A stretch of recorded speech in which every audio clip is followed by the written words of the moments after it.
A unhas horas de que comecen as negociacións de paz en Oriente Próximo, todo pende dun fío. Irán exixe que se aplique xa un alto ao fogo no Líbano para sentar a dialogar. Mentres, o presidente dos Estados Unidos ameaza con novos bombardeos se as conversas non culminan nun acordo. En este contexto, Israel lánzalle unha advertencia a España. Acusa ao goberno de Pedro Sánchez de librar unha guerra diplomática contra o seu país e avisa de que iso terá consecuencias. Sánchez insiste en romper o acordo de asociación con Israel.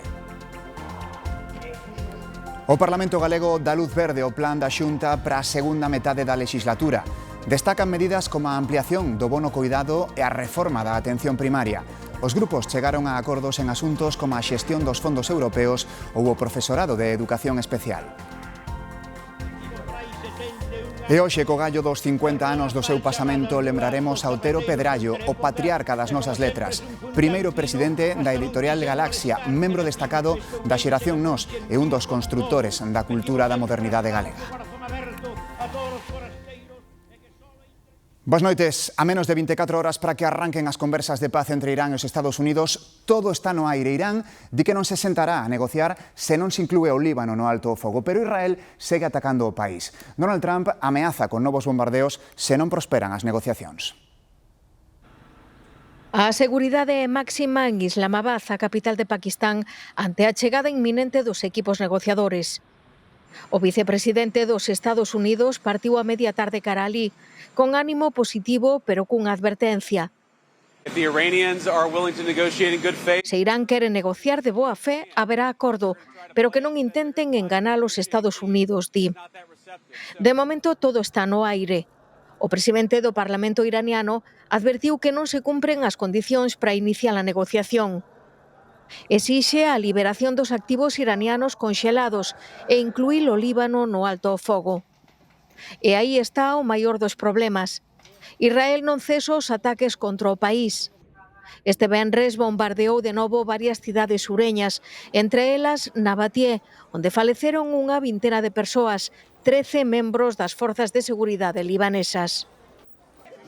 Lonxe de abrir o camiño para o diálogo, o presidente norteamericano ameaza con novos ataques a Irán se non prosperan as negociacións.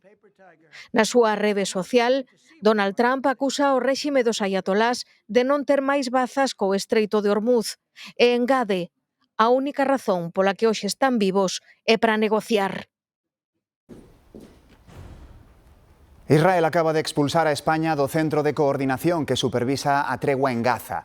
O primeiro ministro israelí, Benjamin Netanyahu, acusa o goberno de Pedro Sánchez de librar unha guerra diplomática contra o seu país e advertiu que iso terá un prezo inmediato. O presidente do goberno insta a Europa a que lle pare os pés a Netanyahu e suspenda o acordo de asociación con Israel. Pedro Sánchez di que non se lle pode permitir que faga co Líbano o que fixo con Gaza.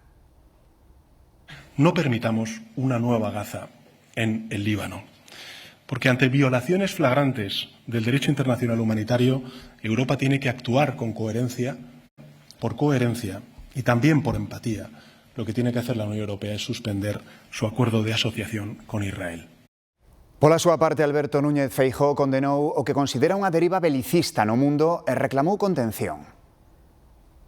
La contención, la desescalada y la diplomacia es el único camino en el que Occidente se reconoce.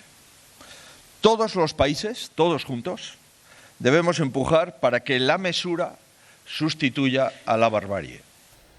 Máis asuntos deste venres. A Fiscalía amosa a súa oposición á semiliberdade da que desfruta a xefa de ETA Amboto desde o 24 de marzo.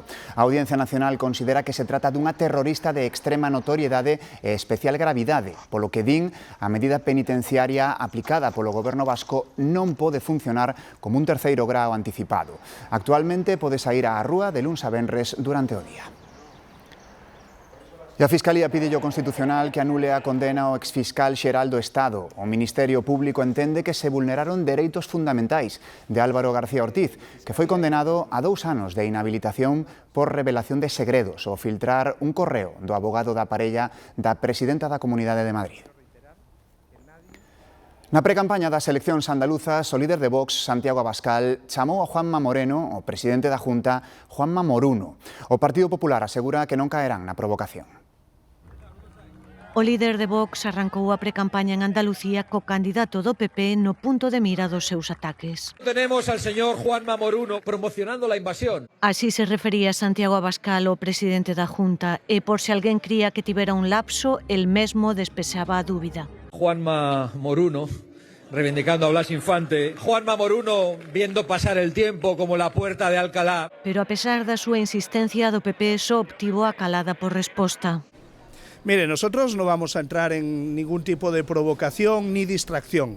Mentres, no PSOE arrancaron a súa precampaña con vídeos biográficos da súa candidata, En mi primer trabajo en un hospital. refrescando o seu pasado na política autonómica. No Parlamento de Galicia votáronse as propostas dos grupos no debate de política xeral. Coñecemos as máis destacadas, seguindo a votación estivo Xesús Fontenla.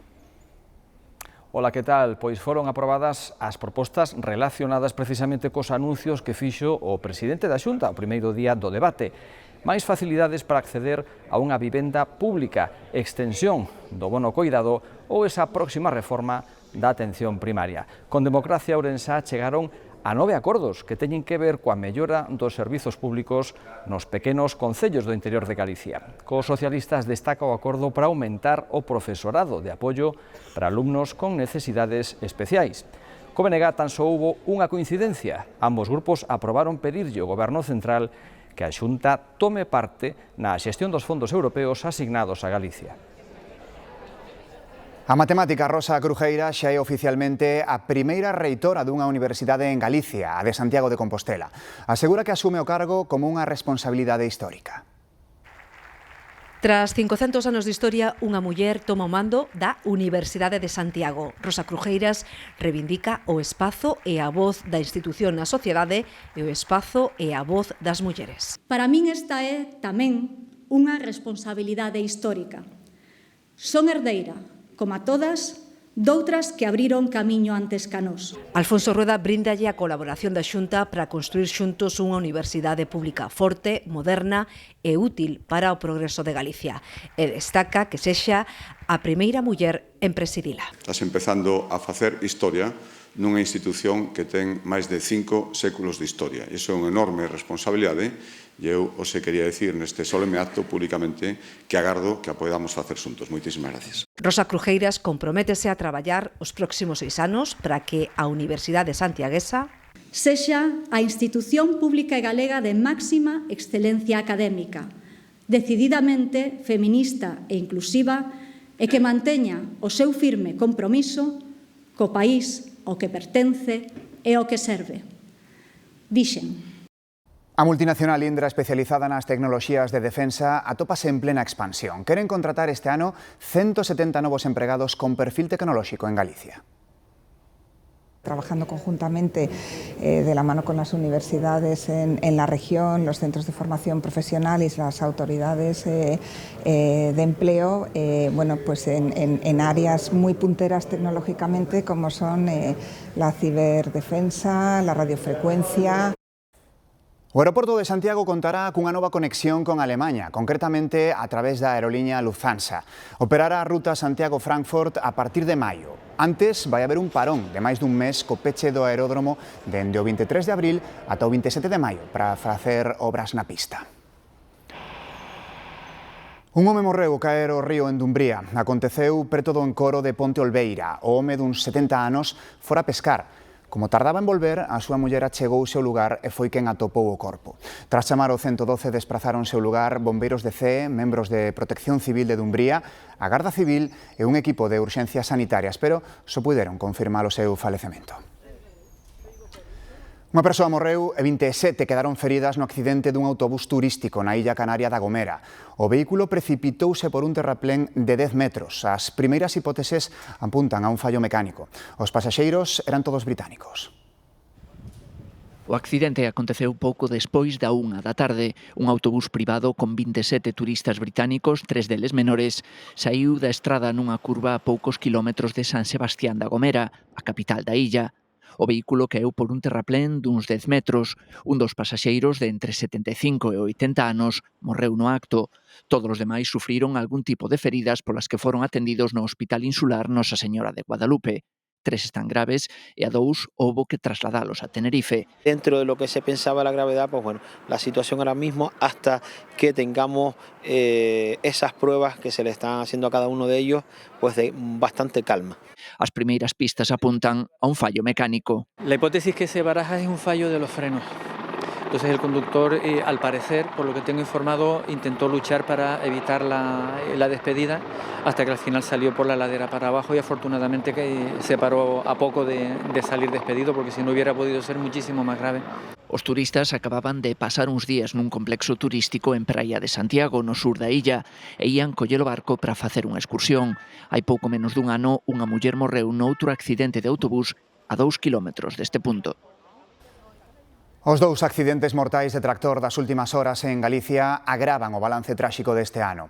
Son as últimas 3 semanas, van xa 4 falecidos. A nosa comunidade é a que rexistra máis accidentes deste tipo e unha das claves está na antigüidade dos tractores. No que levamos de 2026, Galicia suma un total de 4 falecidos por accidente de tractor. As dúas últimas mortes producíanse onte en menos de 24 horas, na Pobra do Brollón e xa de noite en Arzúa. As mortes se producen casi todas por volco, non?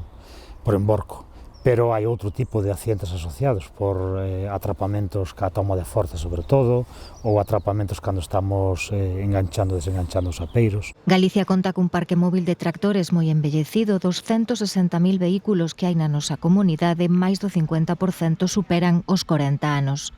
Eses tractores tan embellecidos teñen falta de medidas de seguridade, sobre todo de seguridade antivuelco. Falamos de cabinas, falamos de arcos de seguridade. Pero tamén pasar a ITV, onde valorarán os nosos freos, que estean en perfecto estado para dar resposta a ese traballo en terreos moi irregulares e, por suposto, o uso do cinto de seguridade. De feito, a xente que di, no, que eu cando vai a volcar, eu salto do trator, no. O que é que sentarse no trator, co cinturón de seguridade. Outro dato que se debería ter en conta é a idade dos condutores. O 90% dos falecidos en Galicia superaban os 65 anos. Un exempregado de banca aceptou 18 anos de prisión por intento de asasinato, roubo con violencia e un delito continuado de estafa. Recoñeceu que tentou matar unha veciña de Xermade para quedar cos cartos que tiña na súa conta. Luís Rancaño Bouso, exempregado de banca, foi condenado a 18 anos de cadea por asasinato en grado de tentativa, roubo con violencia e estafa continuada. No xuizo celebrado na Audiencia Provincial de Lugo, recoñeceu que en 2022 asaltara a vivenda dunha veciña da parroquia xermadesa de Candamil e que a golpeara na cabeza cun obxeto contundente coa intención de matala, apoderarse do seu teléfono móvil e ter así acceso á súa banca electrónica. O autor dos feitos coñecía de antemán o estado das súas contas, das que extraeu uns 20.000 euros. Como consecuencia do golpe sufrido, a muller foi ingresada na UCI do ULA e dende entón é unha gran dependente que se despraza en cadeira de rodas. Pola súa parte, o agresor encóntrase en prisión preventiva sen fianza dende hai 4 anos. Ante o tribunal, aceptou as penas solicitadas pola Fiscalía, que inclúen o afastamento da vítima a 1000 metros durante 48 anos. Así é todo, non houbo acordo tocante á responsabilidade civil. A Fiscalía pide o pagamento de máis de medio millón de euros, mentres que a acusación particular eleva esa contía a case 1,5 millón de euros. Caeu unha banda internacional perfectamente organizada para o roubo e revenda de teléfonos móviles. Polo modo en que operaban, tiñan unha especial preferencia polas festas galegas, Demetrio. Sí, aproveitaban precisamente esas aglomeracións, desas celebracións para levar a cabo eses roubos, a veces con violencia e outras veces aproveitando o despiste das súas víctimas, como foi o caso dos entroidos aquí da cidade de Ourense. Trátase dunha banda itinerante que proceden para os seus atracos, veñen dos seus países de orixen, reuníanse en Coruña, onde tiñan varios pisos, e dende aí desprazábanse ás diferentes celebracións para levar a cabo eses roubos. De momento hai 2 persoas detidas, pero non se descarta que poidan producirse máis detención nas próximas horas ou días, xa que esta operación continúa aberta. Saíron festeiros, non perdían unha. Los grupos de las fiestas patronales, estamos hablando de Ardelucus, estamos hablando del San Froilán de Lugo, estamos hablando de las fiestas del Albariño de Cambados, de los carnavales de Orense. Levaban 2 anos actuando. No Entroido de Ourense do ano pasado puxeronse as botas. Houbo medio cento de denuncias. Este ano detiveron o primeiro membro do grupo xusto antes de que comezaran os festexos e os roubos caeron nun 87%. Houbo como media dúcia. O segundo membro caeu aí uns días. Viña a facer o agosto na Semana Santa. Sempre actuaban igual.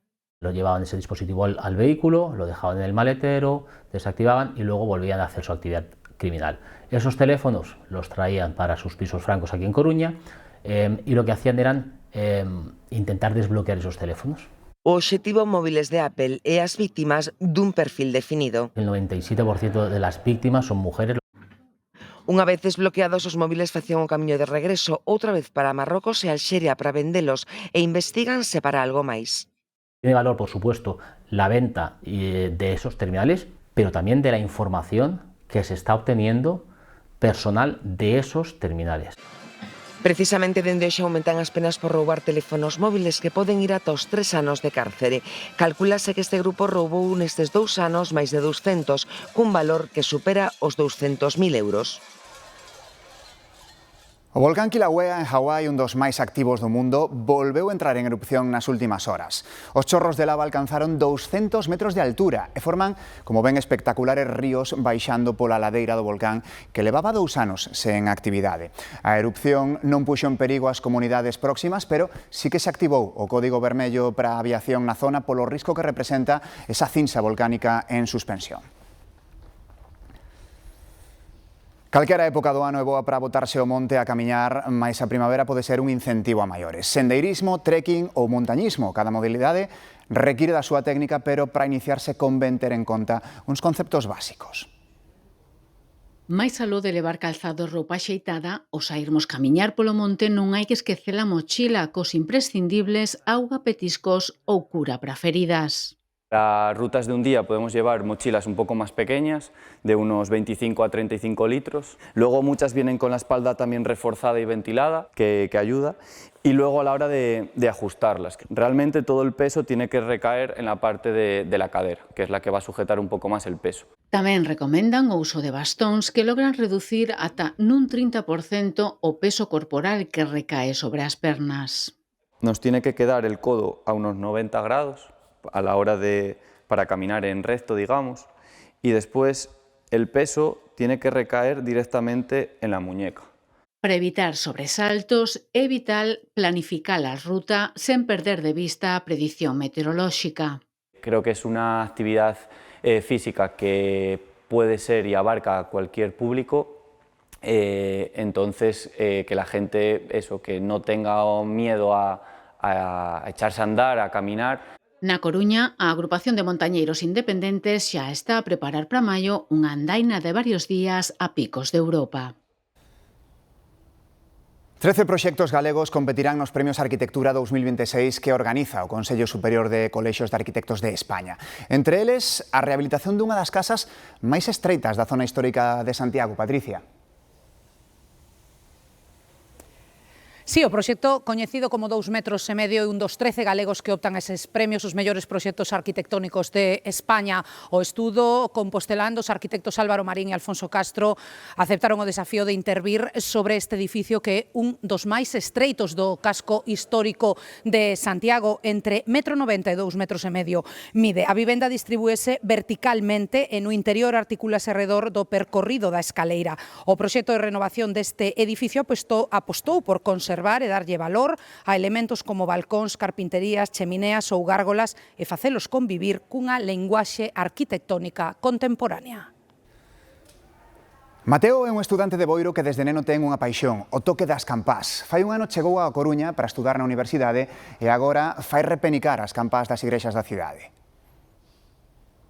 Mateo é de Boiro, pero desde que estuda na Universidade da Coruña fai repenicar as campas en varias igrexas da cidade e a súa paixón desde ben neno. Xa con 7 anos, unha vez, subín ao campanario nunha procesión da parroquia de Santiago de Lampón en Boiro, e xa foi como tal a experiencia profesional a primeira. Alá onde vai, escoita, observa e investiga, tanto en arquivos eclesiásticos como preguntando á xente do lugar pola tradición oral. Por exemplo, o toque de defuntos que na Coruña é igual para homes e mulleres. Pois vamos a facer agora o toque tradicional de difuntos na Coruña, que recollindo os antigos sacristáns das igrexas daqui da cidade.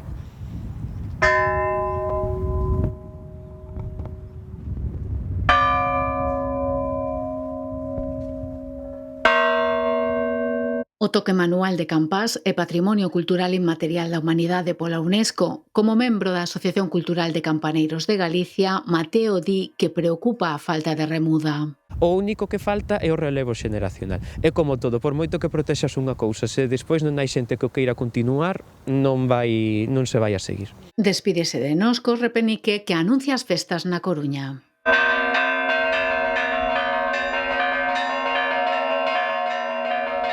Tal día como hoxe fai 50 anos faleceu en Ourense Otero Pedrallo, unha das grandes figuras da cultura galega, o patriarca das nosas letras.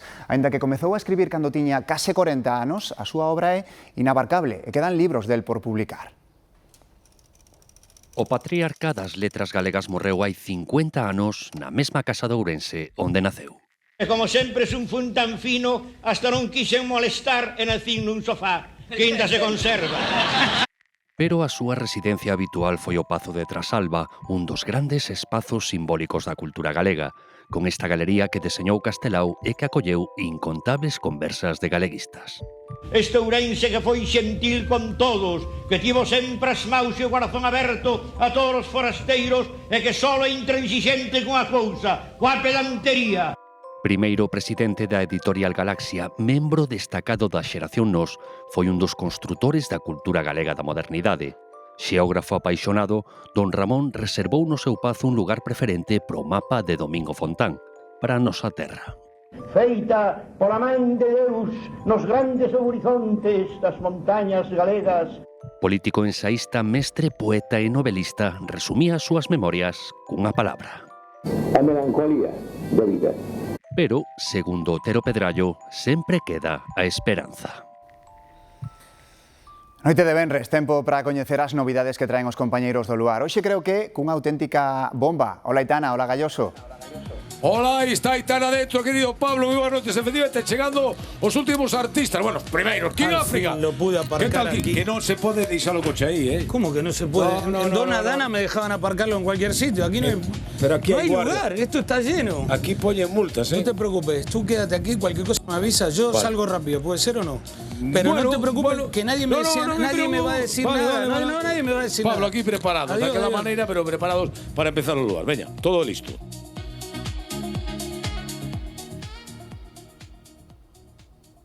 Vemos imaxe en directo da NASA nunha data histórica. Hoxe, despois de 8 días de misión, a expedición do Artemis 2 a bordo da nave Orión regresa á Terra. Concretamente, caerán no mar na costa de California. Aí teñen, agora mesmo non se ve, pero hai unha conta atrás activada de cantas horas quedan para que aterre ou que amarexe esa nave Orión. Entrarán na atmosfera a 40.000 km por hora, acadando unha temperatura no exterior da nave de 2.700 graus.